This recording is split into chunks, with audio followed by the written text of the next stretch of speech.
just going to be clear. This has literally zero to do with gaming, with Call of Duty, with anything like that. This is just something that I find interesting. And every once in a while, there's like a news article that I find so interesting that like I'm like, I go to Steph and I'm like, did you hear about this? And she's like, no. And I'm like, I want to tell you all about it. And I want to tell you the conspiracy theory behind it too. Like when Shohei Ohtani, the whole like gambling thing that happened with him, I was like fascinated by it. So this one is probably, people are saying it's the craziest trade in basketball. I think this is the craziest trade in any sport ever, like ever.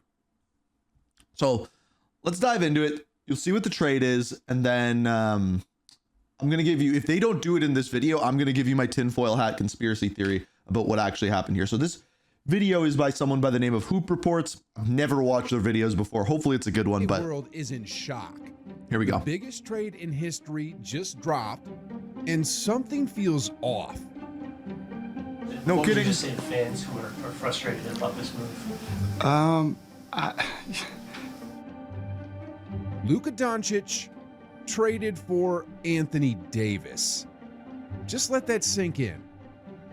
Here's what the NBA wants you to believe. The Mavericks were frustrated with Luka's conditioning, and they thought Anthony Davis's defense would finally make them champions. That's like, come on. Does anybody believe that? I am not, like, I watch maybe 3 basketball games a year. Like, maybe. I watch highlights and I keep my hand on the pulse of basically, you heard Bron didn't know. I'm hoping they get into that. And I can watch highlights and everything like that. But like, I know enough just from that this trade makes 0 sense based off of the history of the players, what they're good at, everything along those lines. And it doesn't make any sense. The type of reasoning doesn't make any sense. Selling. But if we've learned anything over the years, it's April Fool's, right? Yeah. Official stories don't always tell the whole truth. And this one, something doesn't add up.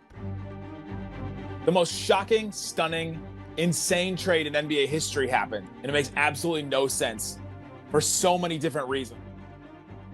Naturally, I started digging. I searched everywhere, read everything I could find. Like, again, I don't watch basketball, like very rarely. I still have a full theory on what happened here if he doesn't get into it. And it's so much deeper than basketball. The clearer it became. The numbers, the timing, the behind-the-scenes moves, it all pointed to one thing. This trade was a scam. And today, we're exposing exactly why. This is the exact type of video I wanted for this. Perfect. You know, I've been in the NBA for 40 years. You never trade stars for stars. Well, let's be clear. I'm the one making the decision, and Jay's supportive of it. So it's me. Ladies and gentlemen, does that sound like the kind of guy who makes franchise-altering decisions that reshape a billion-dollar organization? I don't think so. And then he claims this all started over coffee a few weeks ago, when he and Rob Pelinka casually asked, would you ever do this type of questions? And Rob and I were able to have, really intense conversations over. People who have that much money and are that smart do not just make a decision over coffee. The course of, 3 or 4 weeks, that started out as a coffee that, was more, hey, would you ever, I don't know, would I? Let me think of, and then it. Before we get into the behind-the-scenes theories, let's break down why this trade makes absolutely no sense and why the numbers just don't add up. No, the numbers. First off, Luka just led the Mavericks to the NBA Finals. He's entering his prime, and since his rookie season, he's been a perennial MVP candidate, earning first-time All-NBA honors every single year. So he's incredible. Not just one of the best players in the league, he's one of the most marketable, the face of the Mavericks, and the franchise cornerstone. The entire team was built around him. By every measure, he was. So I watch the main sports that I watch are probably hockey, football, and oddly golf, if you want to call that a sport. But what I know from playing sports, basketball is really the only sport that I can think of that's a team sport that one person can completely carry a team. That's why this is such a crazy trade. Like this one, like even like take hockey, for example. McDavid getting traded to another team, not going to happen because he's a franchise player. But it would be wild if he did, but it wouldn't be this big of a thing because it wouldn't make that big of a difference compared to like basketball, for example. Was untouchable.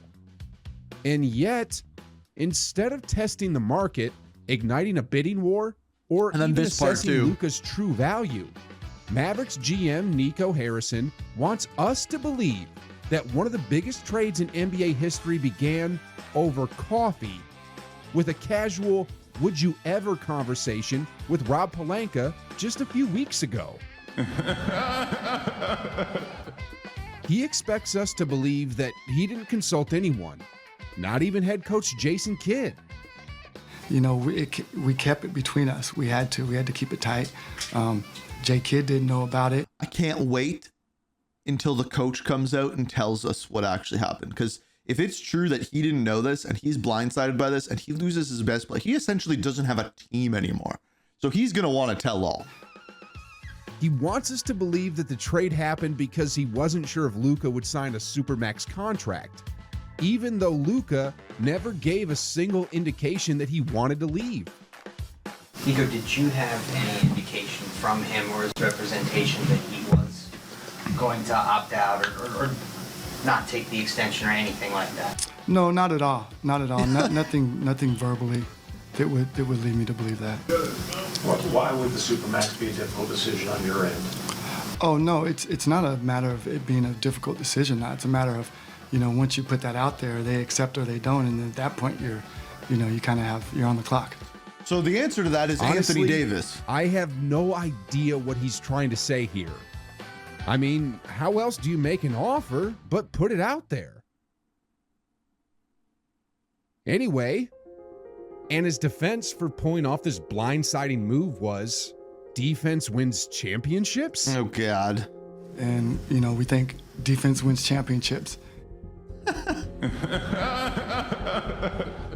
If Nico Harrison had just let the entire NBA know the Mavericks were willing to trade Luka, they could have gotten far more than what they settled for.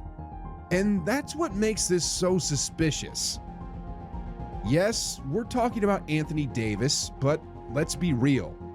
He's 31, injury prone, and past his peak, while Luka is 25, entering his prime, and one of the NBA's golden boys. Just look at the Rudy Gobert trade. If a player like Gobert could command multiple first-round picks and key role players, there's no way the Mavericks couldn't have gotten a better offer. In a next to nothing. Like 3 or 4-team deal, they easily could have walked away with more assets. But instead, the deal quietly happens with the Lakers. And when you consider that Nico Harrison and Rob Pelinka's relationship goes back over 2 decades, this trade isn't just questionable, it's flat out suspicious. But hold on, because things get even more suspicious. I hope they go down the whole rabbit hole with everything here. LeBron James, or Le GM, as some call him given his track record of orchestrating teams, claims he was completely blindsided by the trade. There's no way. We now welcome in Dave McMenamin, who's been covering the Lakers for 13 years. And Dave, how did LeBron James find out about this deal and what was his reaction? Reports say that he was out to dinner with his family when the news broke and that he was surprised, had no idea. That's not, if you play on the team that happens to, you're the star of that team and now you're no longer the best player on the team, you're not surprised. You are shocked. And that doesn't happen. There's no way. It was coming and is still processing it. Yeah, that's a load of baloney. Nothing happens in Laker Nation without LeBron at least knowing about it, if not outright influencing it. I mean, this is LeBron we're talking about. He's controlled almost every major roster move since arriving in LA. For example, he handpicked his podcaster buddy for a head coaching job. He secured his NBA unready son a roster spot on the most prestigious franchise in basketball. And let's not forget, he personally shut down a trade that could have brought DeMar DeRozan and likely Buddy Hield to the Lakers, two players who would have been perfect fits at the time. And now we're supposed to believe he had no clue this was happening? Come on. This isn't even the most suspicious part, by the way. Like, this isn't. Isn't it strange that LeBron, with all his connections, was caught off guard? You gotta be dumb as to believe this for even a millisecond. Of course he knew. That's why he made it a point to organize a family outing instead of vibing with the teammates after the game. That's a good point. There's even more suspicions about this. Like Adam Silver's pressure to boost NBA ratings, the Mavericks' new ownership and their business ties, and the fact that this trade came out of nowhere. All of it raises questions. So I think that this all has to do with not only the owners of the NBA, but the owners of the Mavericks and the owners of LA Lakers. And like, I hope it goes into it. But we're running out of time in the video. The suspicions. It's time to break down the top theories on why this trade really happened. Here we go. The ones they don't want us to know. One theory floating around is that Nike played a role in this trade. Luka is already a huge asset for Nike sneaker sales. He's a superstar, but placing him in Los Angeles, one of the biggest markets in sports, elevates his brand to an entirely new level. Yeah. For Nike, it's a strategic power move, one that keeps their brand firmly at the top of the sports world. They don't need any help right now. They need zero help. This theory is dumb. But what's in it for the Mavericks, you might ask? Well, some point to Mavericks GM Nico Harrison, who spent 19 years at Nike before taking over in Dallas. The theory suggests that he still has a financial stake in the company, maybe in stocks or other incentives. And that making a move that benefits Nike could mean a nice golden parachute for him when he eventually heads back to Oregon. It's an interesting idea, but I don't completely buy it. Not on its own. Something this obvious would be easy for the league to catch, and the Mavericks owners wouldn't just let it slide. What are you trying to say, MJ? No, if there's something shady going on here, it probably goes even higher. Yes. Okay, thank you. Here we go. And that brings us to the next layer of theories. If Mark Cuban were still in charge, there's no way he'd trade Luka. He even once joked he'd rather divorce his wife than move him. He did say that. Cuban sold most of his stake last year, and here's where it gets interesting. This is the new ownership group has deep connections to Las Vegas. Here we go. Some fans believe their long-term goal is to relocate the Mavericks to Vegas. Rebranding them as the Las Vegas Mavericks. It's part of the plan, but not the whole plan. The only way Adam Silver and the NBA would greenlight such a massive move? Send Luka to the Lakers first. No. Oh my God, they're missing the main point. Okay, so the owners, I don't know if they're going to go into this, but I am. So the owners of Mavericks, they're hugely involved with this giant casino group. I believe it's called the Sands, I believe. They want to build a destination casino resort in Dallas. They want the Mavericks to be centered around that. So essentially they want what Vegas has in Dallas. And the General Assembly of Texas, Dallas, whoever it is that's in charge, already turned them down to do this, right? So a huge moneymaker for Dallas, for the area, is the Mavericks. Obviously, it brings in people to the city every single time to watch their games.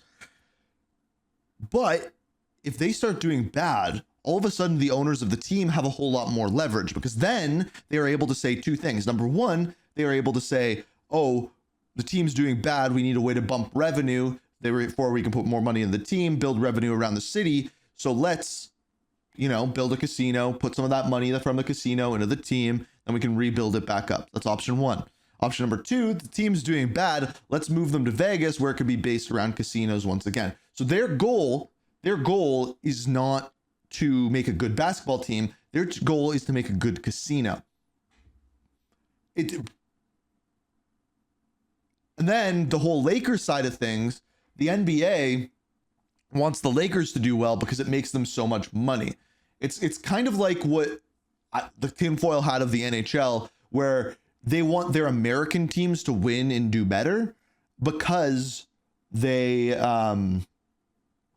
because the Canadian teams already do well, already sell a ton of tickets, already sell a ton of merchandise. Therefore, they want the American teams to win to make them more money. That's like, and the biggest thing in the NHL is the Canadian teams, all their players pay like 50% taxes on the money they make. They don't let them defer it to later like Shohei Ohtani did in LA. Whereas all of these players in the US don't have to pay as much in taxes. That's why Florida teams have such good players on their team, especially older players, because they don't have to pay the taxes that they do in Canada. Anyway.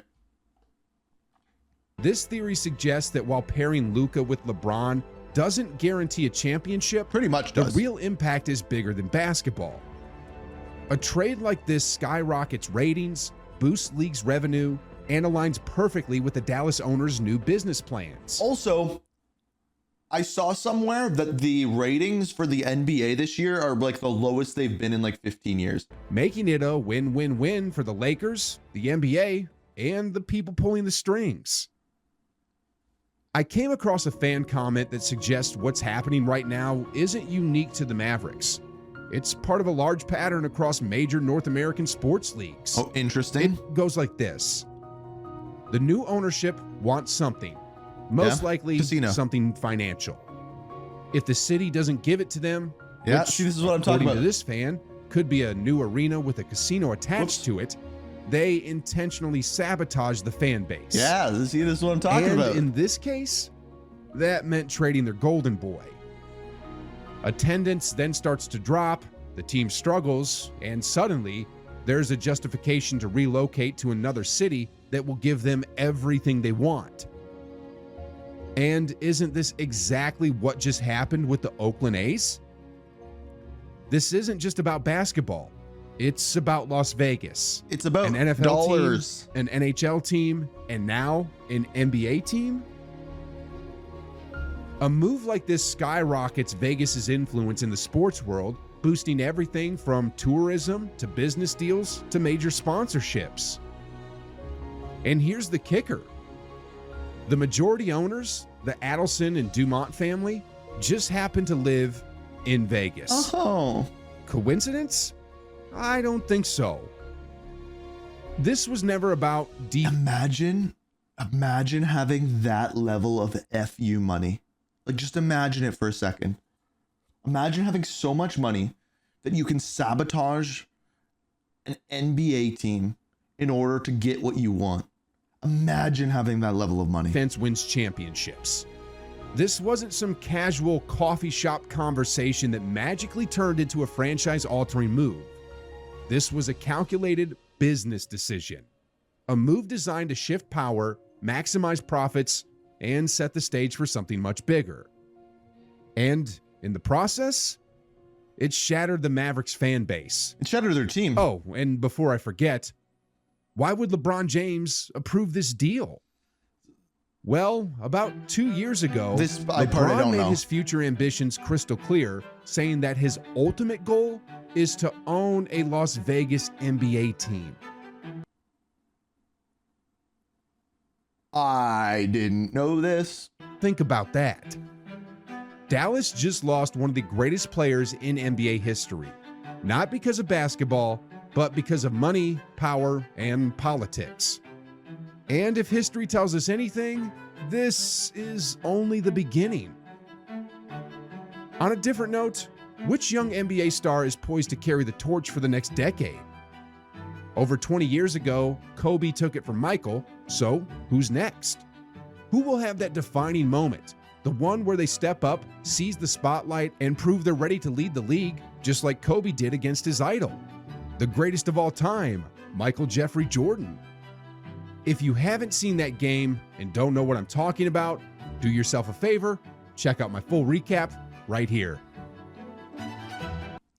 It's a good video. It was a good video. They still didn't go into the part where like they've already tried to build this casino in Dallas and they already got turned down. Like this is something that already happened. So yeah, I don't know. It's a shady deal and shocking at that.